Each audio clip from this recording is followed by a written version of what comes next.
आसमान में मंडराते मौत के साए, समुद्र की लहरों पर तैरता बारूद और बंद कमरों में रची गई एक ऐसी खुफिया मिसाल जिसने खाड़ी देशों के समंदर को एक बार फिर सुलगाकर रख दिया है। नमस्कार दोस्तों, आप देख रहे हैं हमारा एक खास शो और मैं हूं आपके साथ तान्या त्यागी। दरअसल खाड़ी देशों के पानी में इस वक्त जो खामोशी दिख रही है वो अमन की नहीं बल्कि एक ऐसा महाविनाश की आहट है जो पूरी दुनिया को अपनी जद में लेने के लिए बेताब है। जो अमेरिका कल तक 17 जून के समझौते की दुहाई देकर अपनी पीठ थपथपा रहा था, आज उसी वॉशिंगटन ने महज 20 दिनों के भीतर शांति के उस ढोंग का जनाजा निकाल दिया है। दरअसल व्हाइट हाउस के ओवल ऑफिस में रची गई एक ऐसी कूटनीतिक साजिश ने मिडिल ईस्ट की हवाओं में फिर से जहर घोल दिया है, जिसके बाद खाड़ी का पानी एक बार फिर खोल उठा।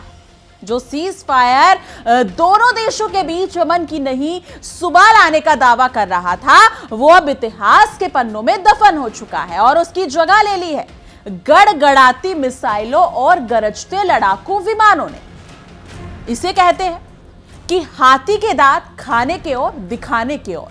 अमेरिका हमेशा से दुनिया के सामने अमन का राग अलापता है, लेकिन अंदर ही अंदर वो हमेशा अपनी साम्राज्यवादी भूख मिटाने के लिए युद्ध के नए बहाने तलाशता रहता है। 17 जून को जिस MOU पर दोनों देशों ने हस्ताक्षर किए थे, उसे लेकर जो खोखली उम्मीदें जताई जा रही थी वो 20 दिन भी टिक नहीं पाई। ट्रंप जब नाटो समिट में शामिल होने के लिए तुर्की की उड़ान भरने वाले थे, तभी व्हाइट हाउस के बंद कमरों में इजरायली खुफिया तंत्र और अमेरिकी हुक्मरानों ने मिलकर एक ऐसी स्क्रिप्ट लिखी जिसने इस शांति समझौते की धज्जियां उड़ा दी। अब हालात ये हैं कि स्ट्रेट ऑफ हॉर्मुज पर अमेरिकी बम वर्षक मौत का तांडव कर रहे और ईरान भी ईंट का जवाब पत्थर से देने के लिए आमदा हो चुका है। इस पूरे फसाद की शुरुआत तब हुई जब अमेरिका ने ईरान के 140 ठिकानों पर अंधाधुंध बमबारी करके यह साबित कर दिया कि उसकी कथनी और करनी में जमीन आसमान का फर्क है। 9 दिन चले 2.5 कोस की तर्ज पर चलने वाली अमेरिकी कूटनीतिक चाल ने एक झटके में खाड़ी को युद्ध के मुहाने पर लाकर खड़ा कर दिया। अमेरिका ने स्ट्रेट ऑफ हॉर्मुज में 3 वाणिज्यिक जहाजों पर हुए कथित हमलों का बहाना बनाकर ईरान की संप्रभुता पर सीधा प्रहार किया है। इस कार्रवाई के बाद ईरान ने भी अपनी रणनीतिक ताकत दिखाते हुए स्ट्रेट ऑफ हॉर्मुज की नाकेबंदी का ऐलान कर दिया है, जिससे वैश्विक अर्थव्यवस्था की धड़कनें तेज हो गई। भले ही अमेरिकी सेंट्रल कमांड यानी कि सेंटकॉम अपनी खींच मिटाने के लिए यह दावा कर रहे हैं कि यह रास्ता अभी भी खुला हुआ है, लेकिन अमेरिका खुद को कितना भी पाक साफ दिखाने की कोशिश करे, लेकिन दुनिया के जानती है कि उसकी नीतियां हमेशा से बगल में छुरी और मुंह में राम जैसी रही है। क्योंकि व्हाइट हाउस के ओवल ऑफिस में हुई उस खुफिया मीटिंग ने यह साफ कर दिया कि ट्रंप कभी भी शांति नहीं चाहते थे, बल्कि वो तो बस एक ऐसे मौके की तलाश में थे जिससे ईरान को पूरी तरह से तबाह किया जा सके। जब ट्रंप तुर्की के लिए निकलने वाले थे, तभी उनके विदेश मंत्री मार्को रूबियो, रक्षा मंत्री पीट हेग्सेट ने एक ऐसी रिपोर्ट उनके सामने पेश की जिसने जलती आग में घी डालने का काम किया। इस रिपोर्ट के आते ही ट्रंप ने शांति का चोला उतार फेंका और अपनी असली खूंखार फितरत पर उतर आए। यानी कि ओवल ऑफिस की इस खुफिया मीटिंग में और बैठक में मार्को रूबियो और पीट हेग्सेट ने वॉल स्ट्रीट जर्नल की उस रिपोर्ट का हवाला दिया जिसमें दावा किया गया था कि ईरान ने कुछ ही घंटों के भीतर स्ट्रेट ऑफ हॉर्मुज में 3 बड़े जहाजों को अपना निशाना बनाया है। इस कथित हमले में एक LNG टैंकर भी शामिल था, जो अंतरराष्ट्रीय व्यापार की रीढ़ माना जाता है। इस खबर को सुनते ही ट्रंप का पारा 7वें आसमान पर पहुंच गया और उन्होंने अपने सलाहकारों के सामने ये सवाल दाग दिया कि क्या ईरान वाकई अच्छी नीयत से बातचीत कर रहा है या फिर अमेरिका की आंखों में धूल झोंक रहा है। ट्रंप ने बिना किसी ठोस जांच के तुरंत यह फैसला सुना दिया कि ईरान शांति के मूड में नहीं है। ये तो वही बात हुई कि मान ना मान मैं तेरा मेहमान। अमेरिका ने खुद ही जज, खुद ही जोरी और खुद ही जल्लाद बनने की अपनी पुरानी आदत का प्रदर्शन किया। यानी कि नाटो समिट के लिए जैसे ही ट्रंप तुर्की की सरजमी पर उतरे, उन्होंने दुनिया के सामने ढिंढोरा पीटना शुरू कर दिया कि सीज फायर का खेल अब खत्म हो चुका है। उन्होंने साफ लफ्जों में कहा कि वो ईरान के साथ किसी भी तरह की डील नहीं करना चाहते, क्योंकि उनकी नजर में ईरानी हुक्मरान झूठे और धोखेबाज हैं। अमेरिका की इस गुंडागर्दी को सही ठहराने के लिए वॉशिंगटन के अधिकारी अब अंतर्राष्ट्रीय मीडिया के सामने आकर बड़े बड़े बयान दे रहे हैं। ब्रिटिश मीडिया से बात करते हुए एक अमेरिकी अधिकारी ने दावा किया कि राष्ट्रपति ट्रंप की पहली प्राथमिकता हमेशा से शांति और कूटनीति रही है, लेकिन ईरान ने हिंसा का रास्ता चुना। ये बयान अपने आप में एक बड़ा मजाक है, क्योंकि इतिहास गवाह है जहां जहां अमेरिका ने पैर रखे हैं वहां सिर्फ तबाही और खून खराबा ही नसीब हुआ है। दरअसल अमेरिका खुद को दूध का धुला बताकर ईरान पर आतंकवाद फैलाने का मढ़ रहा है, लेकिन अमेरिकी प्रशासन का यह भी कहना है कि वो ईरान को किसी भी कीमत पर परमाणु हथियार हासिल नहीं करने देंगे। लेकिन हकीकत यह है कि अमेरिका खुद परमाणु हथियारों के विशाल जखीरे पर बैठकर दुनिया को ज्ञान बांट रहा है। अपना हाथ जगन्नाथ समझने वाले अमेरिका को लगता है कि वो जिस देश को चाहे उसे जब चाहे तब तबाह कर सकता है। सीजफायर टूटने के इस पूरे ड्रामे के बीच सिर्फ और पीछे जहाजों पर हमले की वजह नहीं है, बल्कि इसके पीछे इजराइल का वो खुफिया तंत्र भी काम कर रहा है जो हमेशा अमेरिका को अपनी उंगलियों पर नचाता आया। ट्रंप ने एक नया शिगुफा छोड़ते हुए दावा किया कि वो ईरान की हिट लिस्ट में सबसे ऊपर है और ईरान उनकी हत्या की साजिश रच रहा है। ट्रंप का यह सनसनीखेज दावा पूरी तरह से इजरायली इंटेलिजेंस की दी गई जानकारी पर आधारित है, यानी कि सूत्रों के हवाले से खुलासा किया गया। पिछले हफ्ते इजरायली खुफिया एजेंसी ने अमेरिकी खुफिया एजेंसियों के साथ एक ऐसी गोपनीय रिपोर्ट साझा की थी जिसमें यह चेतावनी दी गई थी कि ईरान ट्रंप को अगर देखा जाए तो रास्ते से हटाने का प्लान कर रहा है।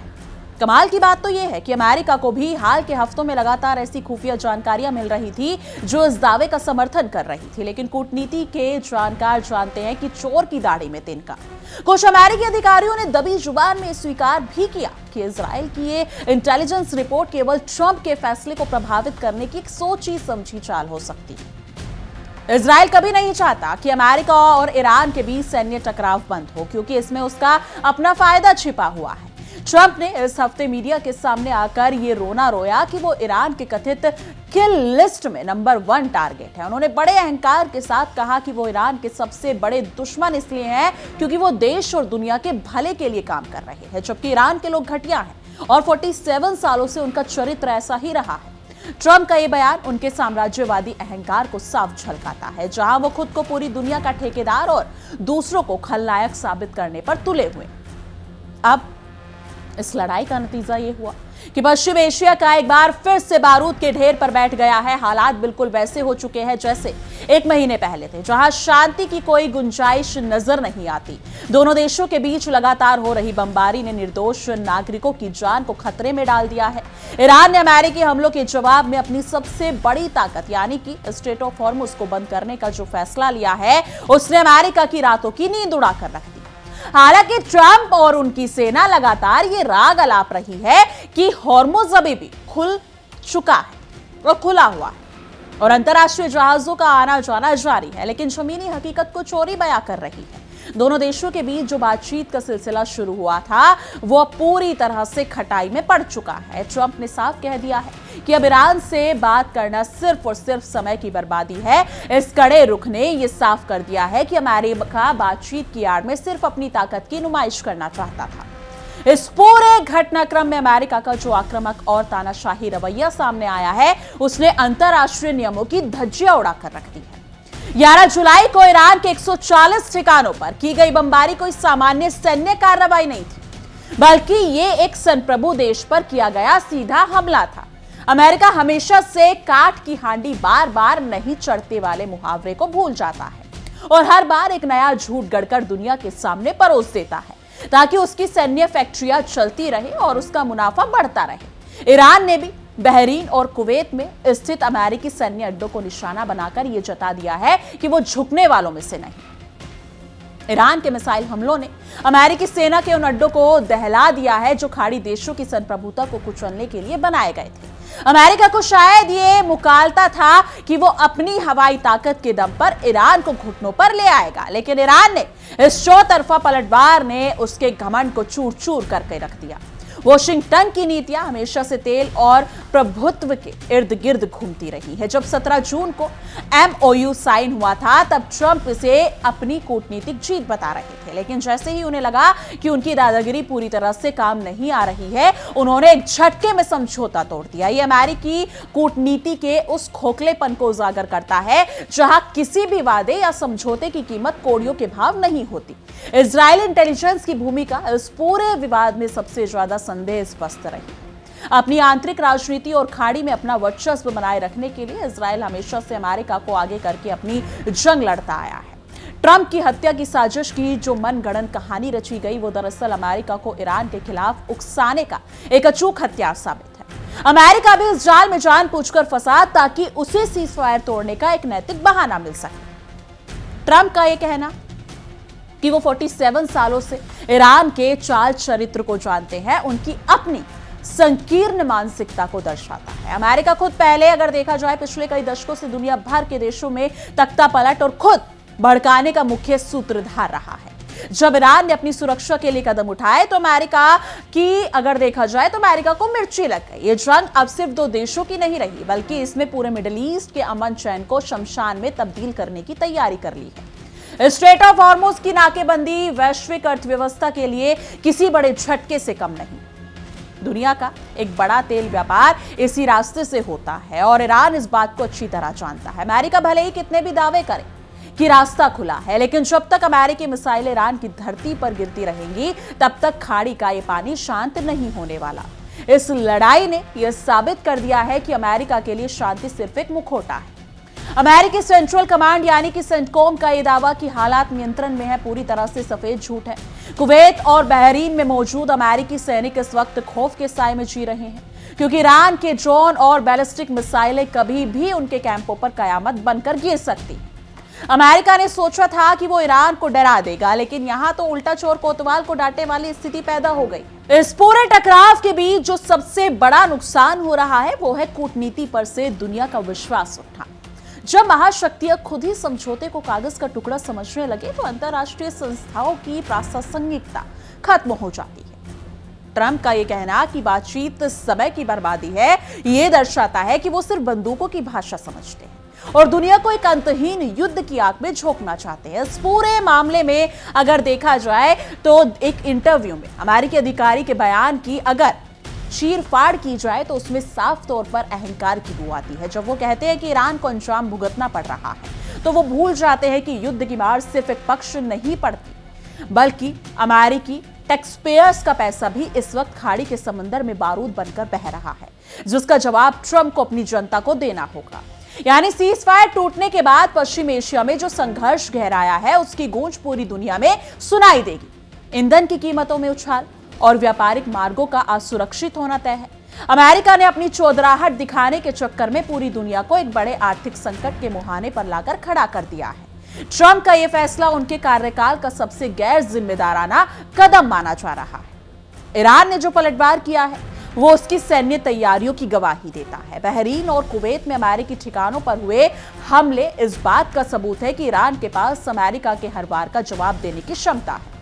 अमेरिका को अब समझ आ रहा होगा कि ईरान पर हमला करना किसी मधुमक्खी के छत्ते के हाथ डालने जैसा है, जहां से बिना जख्म खाए निकलना नामुमकिन है। दरअसल व्हाइट हाउस में हुई उस मीटिंग के बाद जो इस तरह से घटनाक्रम बदला उसने ये साफ कर दिया कि अमेरिकी विदेश नीति को कुछ गिने चुने कॉर्पोरेट्स और हत्यारों के सौदागर चलाते हैं। मार्को रूबियो और पीट हेग्सेट जैसे नेता हमेशा से युद्ध समर्थक रहे हैं और उन्होंने ट्रंप की कमजोरी का फायदा उठाकर उन्हें एक ऐसे रास्ते पर धकेल दिया जहां से वापसी का कोई रास्ता नहीं है।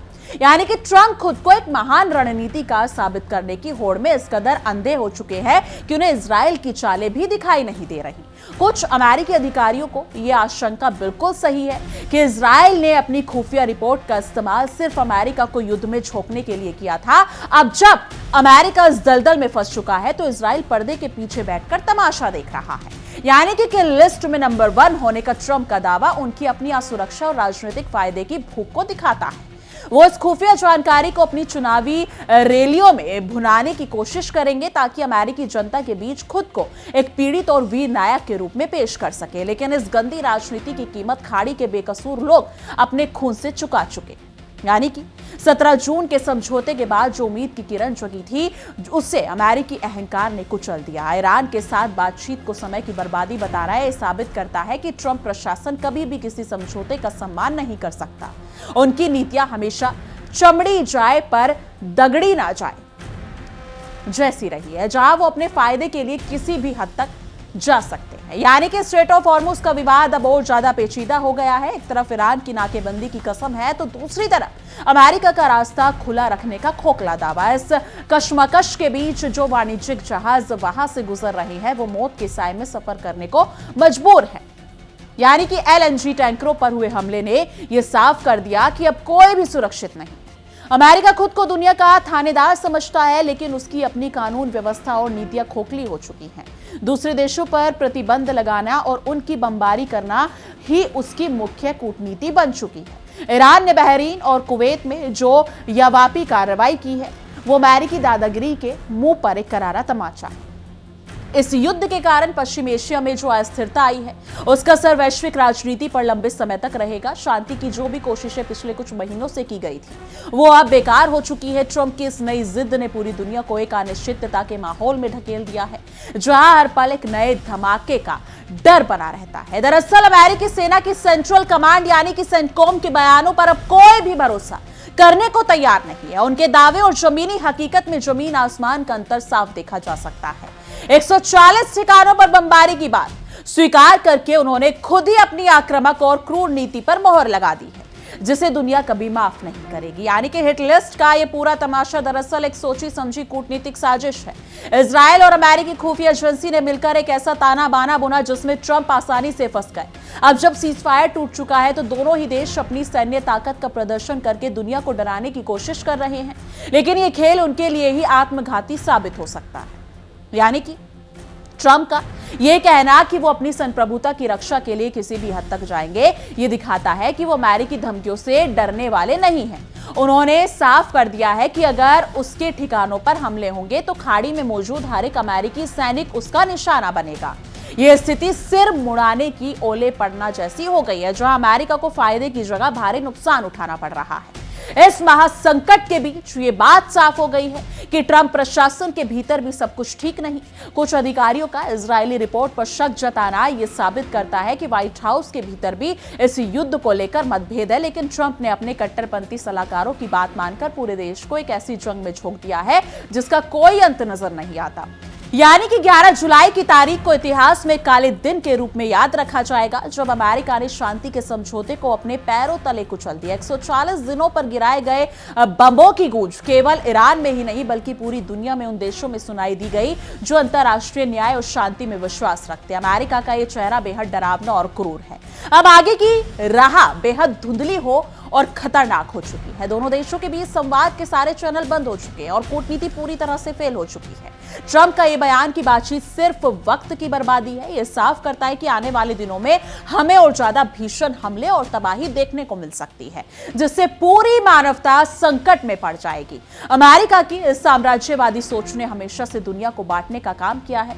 धोबी का कुत्ता न घर का न घाट का वाली स्थिति अब उन देशों की होने वाली है जो इस विवाद में अमेरिका का आंख मूंदकर समर्थन कर रहे थे। ईरान के पलटवार ने उनके सुरक्षा दावों की पोल खोलकर रख दी और अब वो भी अपनी सुरक्षा को लेकर चिंतित है। यानी कि कुल मिलाकर ओवल ऑफिस की उस एक मीटिंग ने पूरी दुनिया का भूगोल और भविष्य बदलने की शुरुआत कर दी है। मार्को रूबियो और पीट हेग्सेट की लाई गई उस रिपोर्ट ने शांति की आखिरी उम्मीद को भी मलबे में तब्दील कर दिया। ट्रंप का सीजफायर तोड़ना उनके अहंकार की पराकाष्ठा है, जिसकी कीमत आज पूरा मिडिल ईस्ट उठा रहा है। अब देखना होगा कि क्या दुनिया की बाकी महाशक्तियां दखल देकर इस विनाश को रोकती हैं या फिर अमेरिका और ईरान का यह आपसी टकराव तीसरे विश्व युद्ध की शुरुआत साबित होता है। इस महासंकट से जुड़ी हर एक छोटी बड़ी खबर पर हमारी पैनी नजर बनी हुई है। इसी के लिए देखते रहिए हमारा एक खास शो और हमारा चैनल इंडिया डेली 24/7। देखिए इंडिया डेली 24/7 अब आपके स्मार्ट टीवी पर। इंडिया डेली मौजूद है सभी डिजिटल प्लेटफॉर्म पर लाइव और लगातार। इंडिया डेली 24/7 हर दिन राष्ट्र को समर्पित।